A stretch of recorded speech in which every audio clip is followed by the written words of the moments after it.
রাজ্যে চাকরি প্রার্থীদের জন্য সুখবর। দীর্ঘ 5 বছর পর ভারতীয় রেলের এনটিপিসিতে নিয়োগের বিজ্ঞপ্তি প্রকাশ করা হয়েছে। পদের নাম station master, chief commercial ticket supervisor, goods train manager, junior accountant assistant cum typist এবং senior clerk cum typist.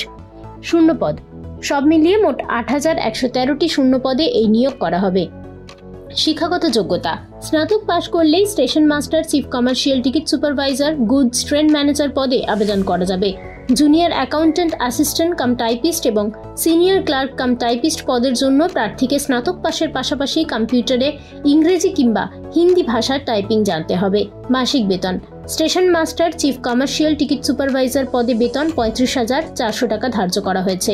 Goods train manager, junior accountant cum typist এবং সিনিয়র ক্লার্ক কাম টাইপিস্ট পদে বেতন 29,200 টাকা। বয়স সীমা: এই পদে আবেদনকারীর বয়স হতে হবে 18 থেকে 36 বছরের মধ্যে। আবেদন পদ্ধতি: এই পদের জন্য অনলাইনে www.rrbapply.gov.in ওয়েবসাইটে গিয়ে আবেদন করতে হবে। আবেদন ফি: অনলাইনে আবেদন করার জন্য জেনারেল এবং ওবিসি প্রার্থীদের আবেদন ফি বাবদ 500 টাকা জমা করতে হবে। এক্ষেত্রে পরীক্ষা দিলে 400 টাকা ফেরত পাওয়া যাবে। তফসিলি জাতি, উপজাতি এবং মহিলাদের জন্য ফি ধার্য হয়েছে 250 টাকা।